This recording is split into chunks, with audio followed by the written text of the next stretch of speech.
Hey, how's it going? Otaku Mike here. It's the end of the month, and you know what that means. It's time for another comic book haul. I got a couple big stacks for you today to show off. This is my Marvel stack. This right here is my DC stack. And this is my indie stack. Let's start out with the indie stuff this time. I feel like I can get a little frisky in talking about the stuff that nobody really talks about. So I picked up Planet Death. This is issue number 0. Super fun little issue. I actually did a review on this, sort of, and I can't wait to see where this goes with the official issue 1, because it's only a preview, sad to say. Then we have these next two. I picked these up just because to complete the set and possibly reading them. I didn't really care for issue 2 that much, but I thought issue 1 was pretty good. I picked up TMNT Naruto. This is issue number 3. And then I picked up issue number 4 just to complete it. I heard people talking about it and they said it gets better. So I was like, hey, why not just pick the rest up and see where it goes, you know? Then I have TMNT. This is issue number 9. This issue was so amazing. Just like all the rest of the issues that I've read so far. And I'm loving the direction that this particular series is going in, especially with this issue centering around Mikey and trying to get Donnie back from the Foot Clan. This was such a wonderful, fun issue. I really liked it. Next, we have an issue. I didn't know this was starting back up whatsoever, but I am a huge fan of this series. I have it all in the library editions from Dark Horse. I picked up The Umbrella Academy. This is The Umbrella Academy Plan B, issue number 1. I have not read it yet because I plan to reread the previous 3 volumes of Umbrella Academy to refresh my brain, because it's been a while since we've got one of these. I think the last one we got was, what was it, like You Look Like Death or something like that? The one about Klaus, if I remember correctly. But yeah, love this. I eventually will probably pick this up in library edition too, because I love that format of books. Then we have TMNT Mutant Nation. This is issue number 7 right here. Not much to say about this. Sadly, this is coming to an end soon with, I think, like 9 or 10 issues. Even though I just started getting into it. I mean, I guess that's how it rolls, right? You know. Then we have, I have not cracked the seal on this one yet. We have the Toxie team up. We have the Toxic Avenger and Jesus Christ himself with official trading card right here. I plan to do a full review on this eventually. This just looked like a lot of fun, and I decided to pick it up. Then we have a Mega Man Timelines issue number 1. This is a little mini series that goes through all the different iterations of Mega Man, except for NT Warriors. It does not go through that. That's not part of the Mega Man timeline, I guess. But I picked this up because I do enjoy Mega Man. I predominantly enjoy Mega Man Legends and like the Mega Man Zero games. I'm not really a big fan of like the original Mega Mans. But yeah, I picked it up. I looked through it, and the art is actually really, really beautiful. I like it. Then we continue with Exquisite Corpses issue number 2 right here. Phenomenal second issue. I will be doing a review on this. My only complaint, I forgot who all the characters were when I started reading this, but I did enjoy it. There's a lot of characters in this book. Then we have Battle Beast issue number 2. I did finally read Battle Beast issue number 1, and I did enjoy it. Our video will be coming out soon with a lot of these, so make sure to stay tuned to that. But I've got Battle Beast number 2. I believe this is the B cover, I think it was, for issue number 2. Then we have, Then we have not Exquisite Corpses. I don't know what I'm talking about. I'm looking at Exquisite Corpses right here. We have We're Taking Everybody Down With Us, or Everyone Down With Us. This is issue number 4. Phenomenal little series about a girl who finds out her father is a mad scientist, supervillain, and she goes on a revenge trip with this robot who I think is her dad, if I remember correctly. Like his brain gets implanted into the robot or something like that. It's pretty fun. I recommend it. I'm curious to see how long that series is going to be. Then I picked this one up from a thrift store of all places, and I was like, you know what? Let's just go with it. I've never heard of this series. It's a like I think like 8 or 9 issue series from like 1986. So I picked up Samurai Penguin issue number one.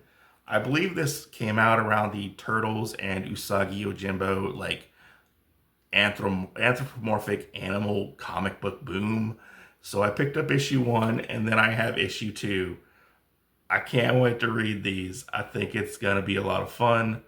Most definitely. It looks pretty silly, but I don't know if it's like a silly comic or if it takes itself a little too seriously. Now let's move on to the Marvel stuff. All right, so let's take a look at all the Marvel comics that I picked up for this month. Sad to say, we're starting with one that I did not like. Story I liked, just execution and the way they did this, and it's very much a gimmick cover or a gimmick comic book, I guess you could say. I picked up Deadpool number one. This is the 3D version. It does come with 3D glasses. I could not read this. Do not waste your money on this whatsoever. It's a $10 book. Yes, the novelty is kind of fun, but it really hurt my eyes while trying to read it. And it's sad to say, yeah, I got suckered in a little bit, but that was on me. Just saying, it was on me. Next, we have Laura Kinney Wolverine. Sadly, this will be probably my last issue for reading Laura Kinney Wolverine. I'm just not enjoying it as I did before. I thought the story arc was a good story arc, and then they just kind of like abruptly ended it, which I was like not really here for because I like the direction that they're going with this alternate universe where Laura possibly didn't have powers and was the normal girl. I thought that was really interesting. But the way they wrapped this up, I was kind of like, I don't know if I really, really want to continue this story, to be honest.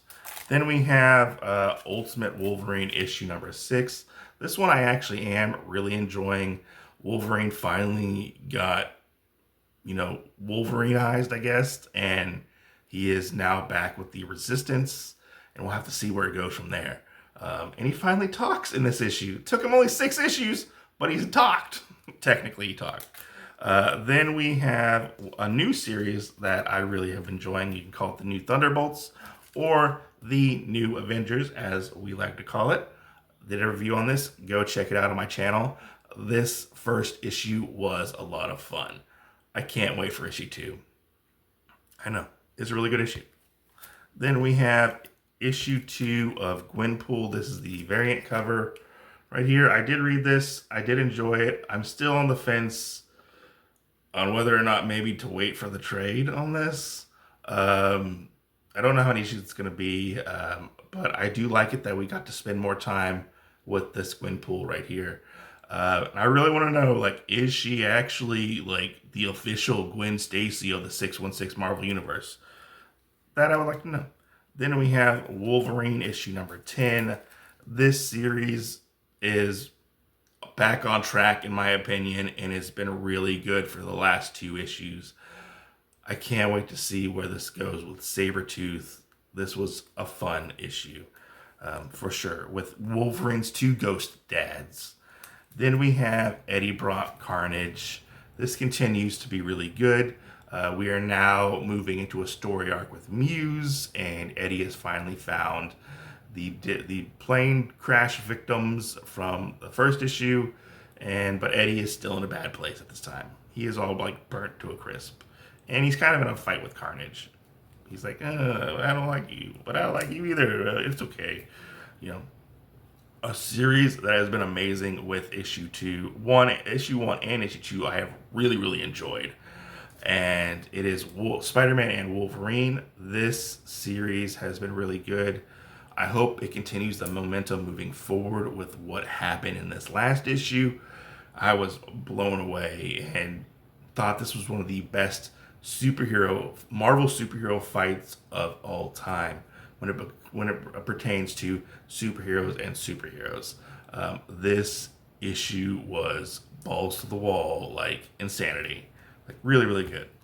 This next one I picked up, we have Predator versus Spider-Man. This is issue number 3. Have not read this. I'm actually behind on my Predator Spider-Man stuff, so hopefully I can get more into that.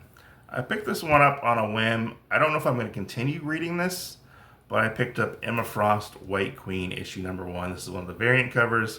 Not much to say about it. I just picked it up because I thought it sounded interesting, and I do like the character of Emma Frost.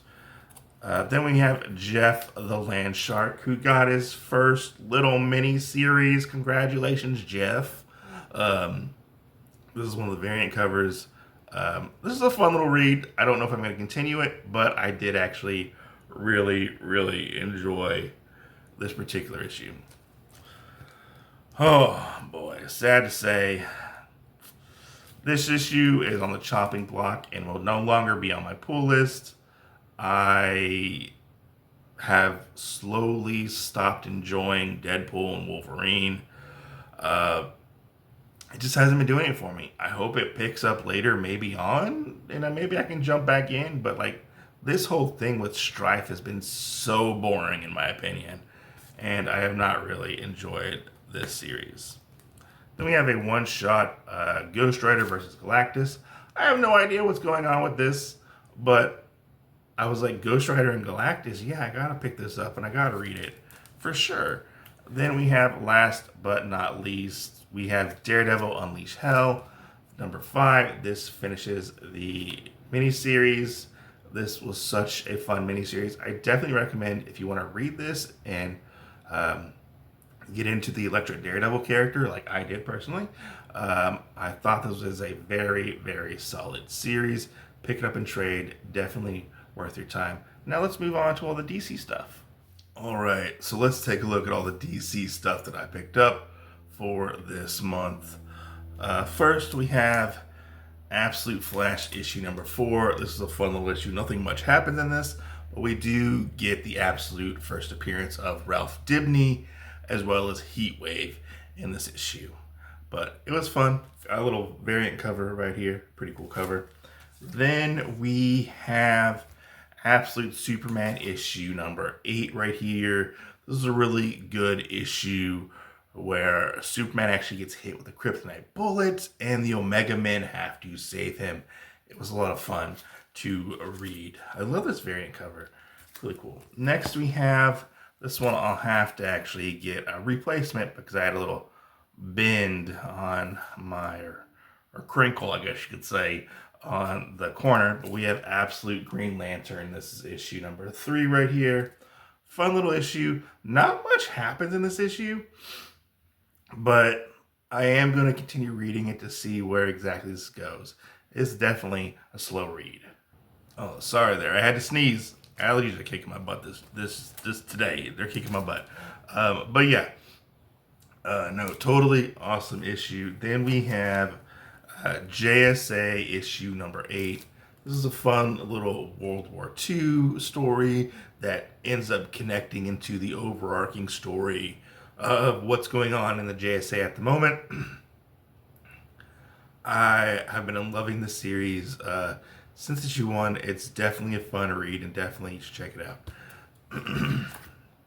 Then we have Crypto, the Last Dog of Krypton. This is a fun little first issue. I did actually do a review on it on my channel.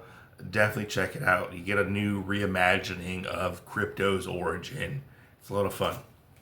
Then we have a series I don't really talk about on my channel, but I think I might start doing reviews on all the previous issues because I have really, really been enjoying this series. We have Aquaman issue number 6 right here.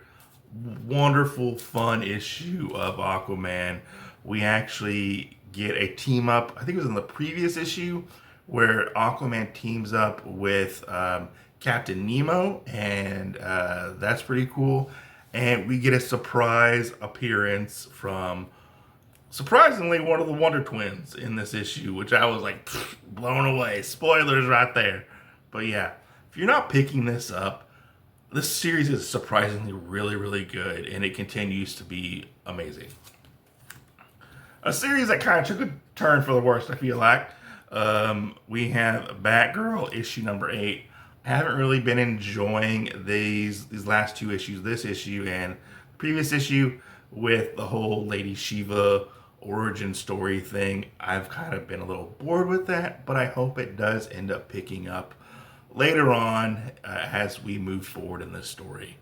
No Batgirl really in this, just Lady Shiva, because, you know, she's like learning stuff about her mom, which, you know, it's okay, you know. Then we have Absolute Batman. This is issue number 9. We get Bane and Batman meeting for the first time. Have not read this. It's on my list to read. I gotta read like 4 more issues of Absolute Batman. This one I read very slowly because I feel like there's so much hype around it. Like, I don't want to like be disappointed from like what I hear on the internet. So like I'm very slowly reading this one. I have my own pace, okay? I have my own pace. Then we have New Gods issue number 7. Wonderful, fun issue. This series is almost over. We get a pretty big revelation, which I won't really spoil at the end of this, I feel like. But yeah, a lot of fun. We get to see Mr. Miracle and John Stewart work together. It's pretty cool. Then we have Martian Manhunter. This is issue number 4. Probably one of my new favorite Absolute titles moving forward has been Absolute Martian Manhunter. This series has been a trip. And a trip in a good way. Not like a bad acid trip, but like it's been a really fun, like detective X-Files-esque story. But yeah, I picked up issue 4, which this is going on like a 2-month hiatus eventually, which I guess you know, I don't know if it's to rework the story that's going forward or just to make more, because I believe it got extended to like 12 issue story arc. Then we have Absolute Wonder Woman. This is issue 9, where Wonder Woman fights the Minotaur. It's pretty amazing. I love this cover with Wonder Woman on it. Haven't read this issue yet, but it's gonna add to my ever-growing pile of comic books to read. Then we'll go with this one. We have Mr. Terrific Year 1, issue number 2. This one I feel like was a lot better than the first issue. We get the Spectre in this, and we get how basically Mr. Terrific gets inspired to be Mr. Terrific from Jim Corrigan, the Spectre. It was pretty fun. I really enjoyed it. Then we have, I love this variant cover. Even though people say it's the furry cover, I don't see that, but okay. We have Zatanna issue number 5. This series has just been a wonderful, fun issue, and it makes me smile every time I read it because it's just so beautifully drawn, and it's such a fun read. But yeah, I picked up one of the variant covers. Then last but not least, a series that I have not been enjoying for the last 2 issues, but I feel it is turning around, and I actually did enjoy this one. And Nightwing actually gets a new suit in this issue. This is Nightwing 127 right here, and we get, I don't know if it's the introduction, but we get is it Nightmite in this, like the Nightwing version of Batmite or whatever. It was a pretty fun little issue. I can't wait to see where this goes because I did not like the last 2 issue story arc that we had in this. I was like, I am bored to death on this. But yeah, that is all the comics that I picked up for this month. Let me know your thoughts down below in the comments. Are you reading any of these titles? What titles should I pick up in the future? I'd love to hear your thoughts. I'm Otaku Mike. Catch you guys on the next video. Like, subscribe, comment down below.